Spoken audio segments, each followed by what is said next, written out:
Quand même, c'est prestigieux de monter à TEDx. Mais le plus prestigieux, c'est lorsque ce soit entre ses amis. Et c'est grâce à vous que je suis ici, d'ailleurs. Donc je suis heureux d'être parmi vous, ici à la Maison de Culture Farid Razi, qui est en fait...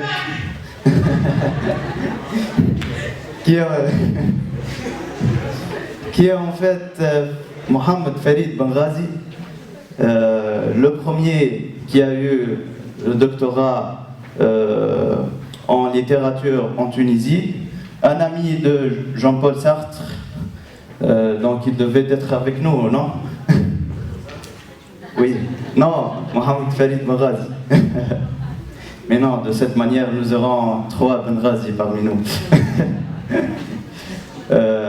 Donc, pour vous dire que, à travers plusieurs valeureuses familles à Djerba et à travers ces valeureuses figures emblématiques sur l'île, c'est ce qui a constitué la mémoire collective de l'île, qui est devenue par la suite le patrimoine de Djerba.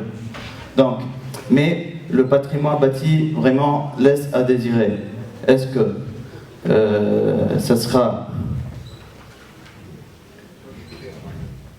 ce sera ça, le patrimoine de Djerba?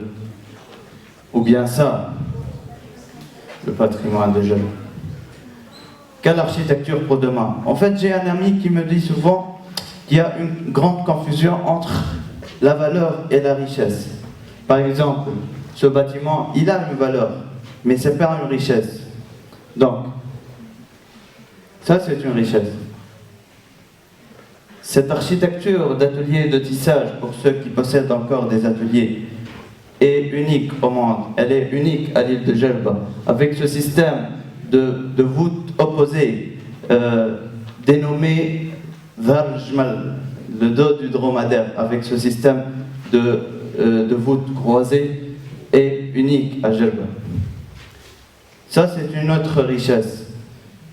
Le Jebda, ceci qui constitue un véritable labyrinthe dans une logique d'un mode ingénieux d'occupation du sol, et à travers ces différents menzels de Djerba et les éléments culturels bâtis sur l'île. Donc voilà, il y a quand même quelque chose d'exceptionnel sur l'île de Djerba, et c'est ce que nécessite réellement le classement à l'UNESCO. Donc le classement à l'UNESCO nécessite cette valeur universelle exceptionnelle.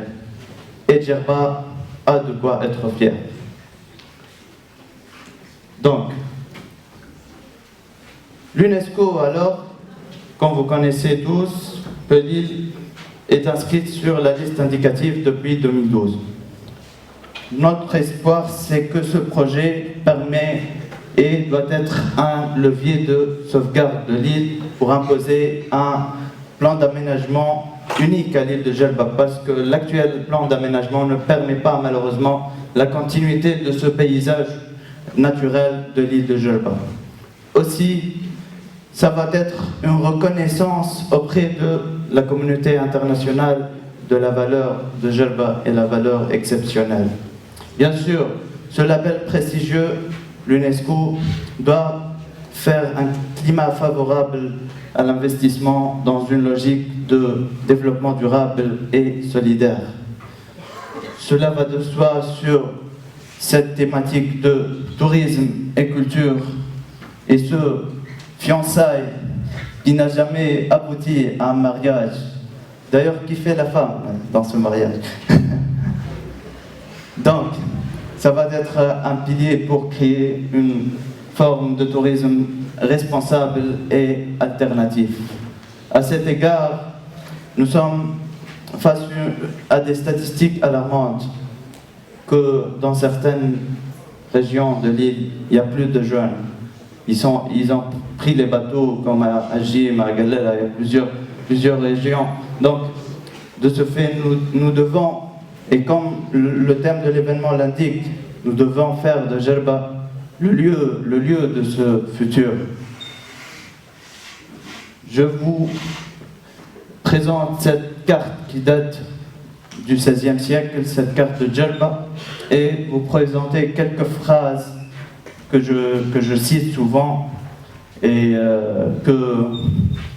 il est vrai que le monde est petit, mais sachez que Djerba est grande, grande avec ses jeunes, grande avec ses femmes, et grande avec tous ceux qui ont eu la chance de goûter de son nectar.